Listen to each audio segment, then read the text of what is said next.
We're creating the Canada Strong Fund, Canada's first sovereign wealth fund. And if you have a bit of extra money, we'll make it easy for you to invest in the fund to help build Canada Strong for all. Mark Carney's real intent isn't for Canadians to get rich.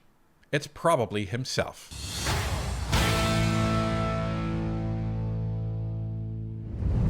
Today, Mark Carney pitched what was almost to be believed to be a deepfake AI video focused on creating a sovereign wealth fund for Canada. But this isn't fake and it's not AI.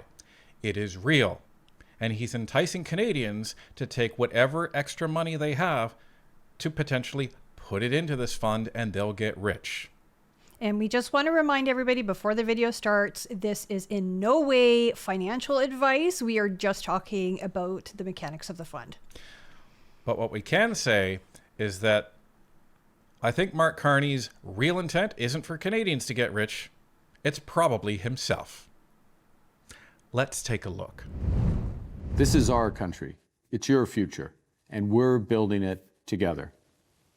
We're catalyzing a series of nation-building projects in energy, in trade, critical minerals, transport, data, and beyond. These projects will make Canada stronger, more resilient, and more independent. They'll create good jobs and grow our economy, providing the resources that we need to take care of ourselves and take care of each other. And to make sure that all Canadians can share in these benefits, we're creating the Canada Strong Fund, Canada's first sovereign wealth fund. The Canada Strong Fund will invest alongside the private sector in nation-building projects to create wealth for Canadians today and our kids tomorrow. And if you have a bit of extra money, we'll make it easy for you to invest in the fund to help build Canada Strong for all. Canadians are choosing to buy Canadian, to explore Canadian, and build Canadian, because it's our country, and we're building our future together. So I find this rich considering 95% of Mark Carney's investments aren't actually in Canada. But I want to take you to the story that Global News dropped today on the Sovereign Wealth Fund. Canada's new sovereign wealth fund gets $25 billion as Carney unveils plans. Canada is getting its first sovereign wealth fund, Prime Minister Mark Carney said on Monday, with an initial endowment of $25 billion. A sovereign wealth fund is a state-owned investment fund that allows a government to invest in projects and investment opportunities across the world. There it is, across the world, not just in Canada. Continuing, Carney described it as, quote, essentially a national savings and investment account, end quote. Several countries around the world, from China to Norway to Australia and Saudi Arabia, have similar state-owned investment funds. The Canada Strong Fund will, quote, invest alongside the private sector in nation-building projects, end quote, Carney said. Now the problem with this is Mark Carney doesn't actually say whose nation-building projects. And when they started listing off the sovereign wealth funds, I immediately was drawn to Norway, because Norway is actually probably one of the most well-known sovereign wealth funds. But they also have incredibly high taxes. Now, a couple other things is that Mark Carney's trying to say, well, this is like, an investment account and allows Canadians to actually make money off this. Well, ladies and gentlemen, we kind of already have something like this. It's called the Canada Pension Plan. And it is a fund that is completely separate from the government's ability to actually touch it. And we've actually covered this in a previous video. So Mark Carney and François-Philippe Champagne can't get their greedy little fingers all over that because there are legal guardrails that are in place that prevent them from doing so. So there's actually not really any need for this type of fund because we already have one and our money is already put away. What's different about this is that this would actually be a different level of control for the government. And the fact that they're putting $25 billion of our taxpayer money already in there, that doesn't really benefit Canadians, that benefits the government. But it may benefit somebody else even more. So we decide to take a look at other sovereign wealth funds and actually see where they were investing. And in just about all of them, they do not have all of their eggs in their local basket, right? So Norway actually states pretty clearly on its website of its sovereign wealth fund that we actually don't invest in Norway, we invest everywhere else. Now, from a fund standpoint, that makes sense because you are reducing risk. This is an investment fund. So the whole goal is to make money, and if there is any large losses, you have your eggs in many, many different baskets, in Norway's case, over 7,200. So that way, if something happens with one company, it doesn't really affect the fund in a dramatic way, one way or the other. So let's take a look and go down the list of the different countries that Global cited. The first being China. So ladies and gentlemen, China does have a sovereign wealth fund. And if you look at the SEC filings way back in 2010, you'll notice something interesting. So China was actually forced to declare that their sovereign wealth fund had over $2.3 billion in total assets in, you guessed it, Brookfield. Now they've been dealing with Brookfield since and making lots of money with Brookfield. So you can see here, Brookfield closes 2 Japan real estate deals for $1.6 billion. Why are we talking about Japan though? Well, there's a reason for that. And that's because this was actually a property that was owned by the Chinese sovereign wealth fund called China Investment Corp, which bought the property in 2015. Moving on to Norway, because that was next on the list. So this is the website for the Norway Sovereign Investment Fund. Wouldn't you know it? Look at all the Brookfield investments that the Norway Sovereign Wealth Fund has. They're too small for me to even read out for you.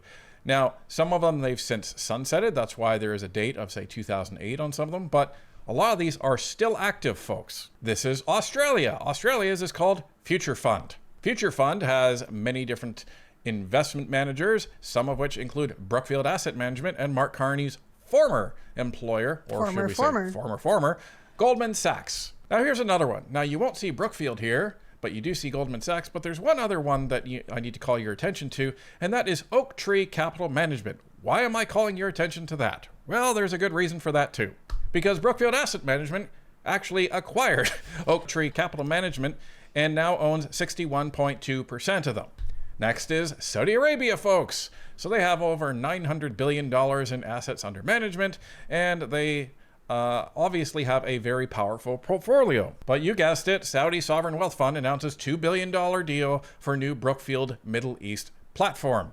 Brookfield Middle East Partners will target $2 billion from a variety of investors and intends to target buyouts, structured solutions, and other investment opportunities, end quote, the firm said in a statement. Public Investment Fund and Brookfield signed memorandum of understanding to expand its investment opportunities in Saudi Arabia and region. This was in 2024. We're not done, folks. We have Singapore. Singapore's state-owned investment, GIC and Temasek, have joined Canadian public pension fund La Caisse and institutional investors to back Brookfield's catalytic transition fund. Gee, I wonder who set that up with the favorite word, putting it nearly halfway to its US $5 billion fundraising target. Brookfield launches $100 billion AI infrastructure program. Ladies and gentlemen, for here, we're actually going to the Kuwait Sovereign Wealth Fund.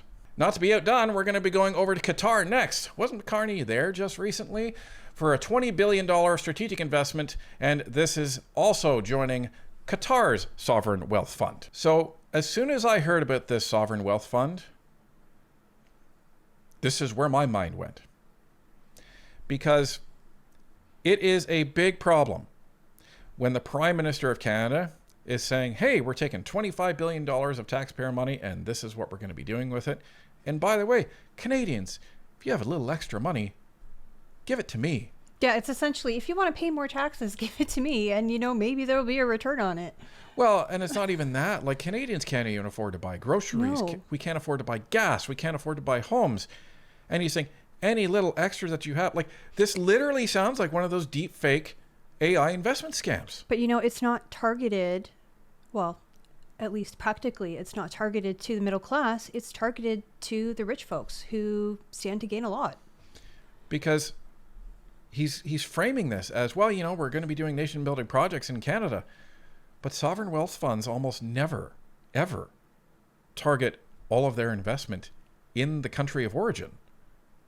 it makes more sense from a risk perspective to actually diversify it outside of the country.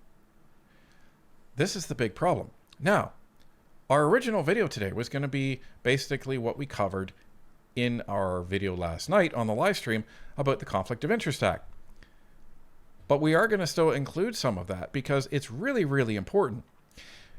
Because the first question that may come to mind is, okay, well, how can Carney do this? And let's say Brookfield is going to be on the list of companies that the Sovereign Wealth Fund is actually going to be investing in. Isn't that a conflict of interest? Well, if the Liberals have their way, which now that they have a majority, they probably will, it won't be for a very specific reason. So, ladies and gentlemen, this is the report that the Standing Committee for Access to Information Privacy and Ethics actually released on their study of the Conflict of Interest Act, and you might as well just rename it the Mark Carney Prime Ministerial Supreme Conflict of Interest Act. So what this says is that there's a concern based on some of the definitions. Now, one of the definitions in the Conflict of Interest Act is something called private interest. And this is where Duff Conacher from Democracy Watch testified and submitted some evidence on what he believes is the problem with it. So in the report, it says here, Mr. Conacher argued that the definition of private interest in Section 2 of the Conflict of Interest Act means that 99% of the decisions made by the Prime Minister, ministers, and senior officials are considered to be of general application.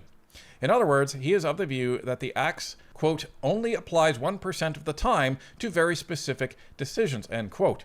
As a result, he contended that it is almost impossible to be in a conflict of interest under the Conflict of Interest Act. For example, Mr. Conacher stated that because of the definition of private interest, the current Prime Minister is in a conflict of interest every time he makes a decision that affects businesses, which is permitted under the COI Act.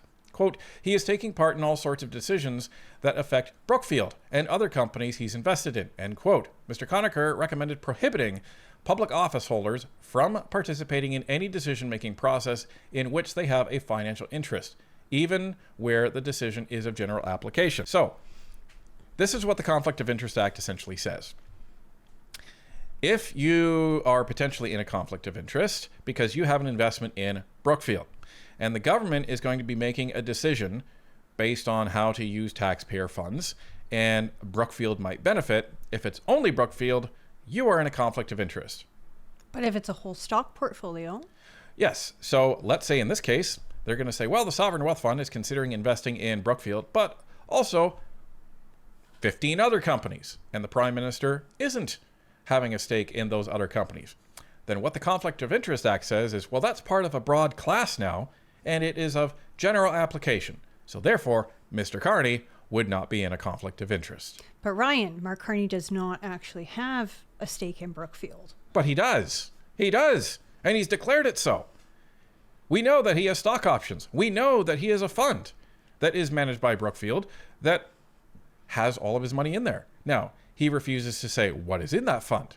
And he refuses to say who else are partners in that fund. That's a problem. So this is where we are. Now, that's the first part. The second part of the study from the Ethics Committee said this. So, effectiveness of blind trusts. So we talked about this on a previous video where Leslie Church got really angry that blind trusts were actually being indicted in this investigation. Mr. Conacher argued that, quote, blind trusts are not blind at all, end quote, because the individual concerned selects the trustee and can give them initial instructions. He believes that the individuals knows what has been placed in the blind trust and may receive regular updates from the trustee.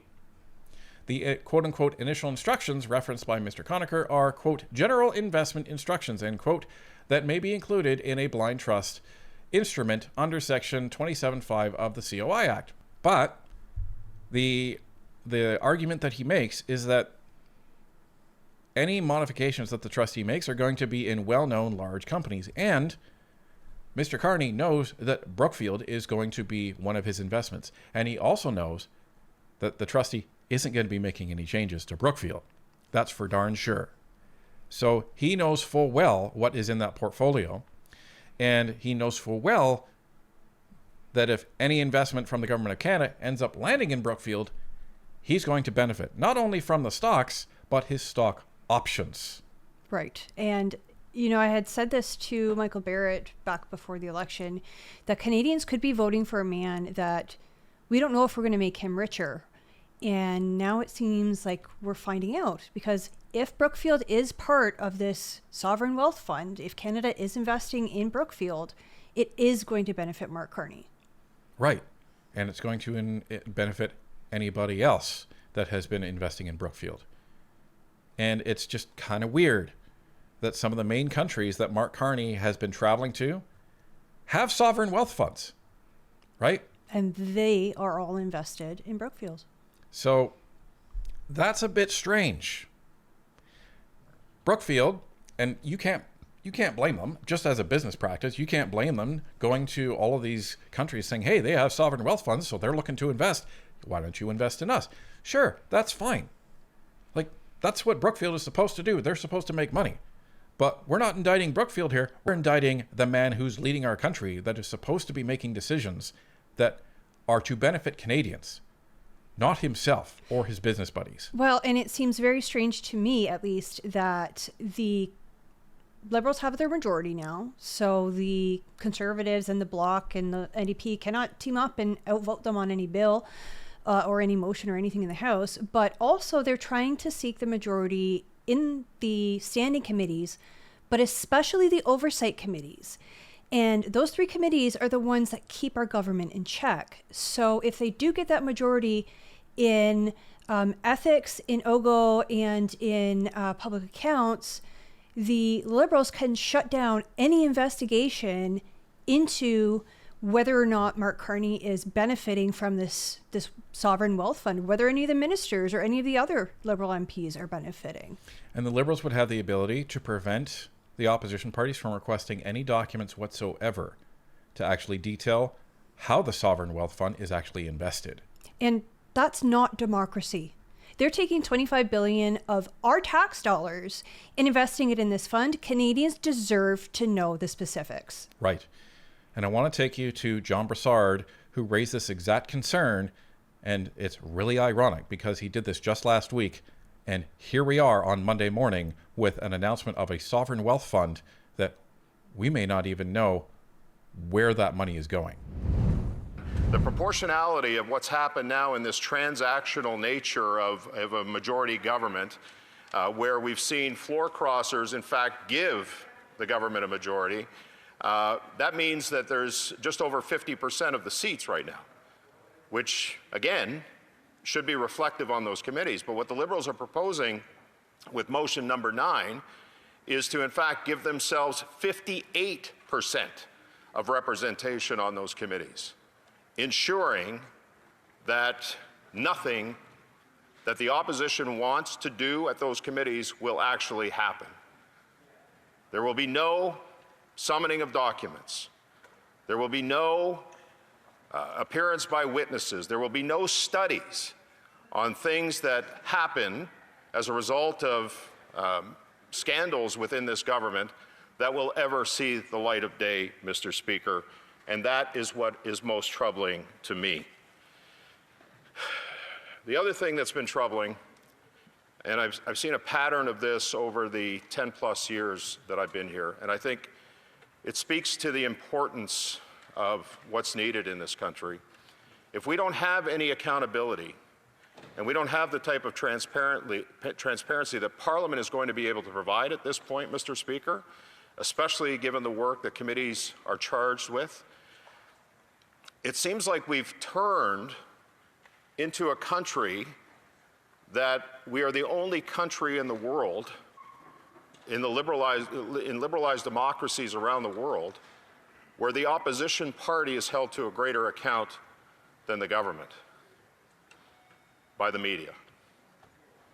And that needs to stop right now, Mr. Speaker, because the power that is given to this Parliament, the power that is given to MPs, the supreme power that it's given, is being taken away by this government through motion number 9.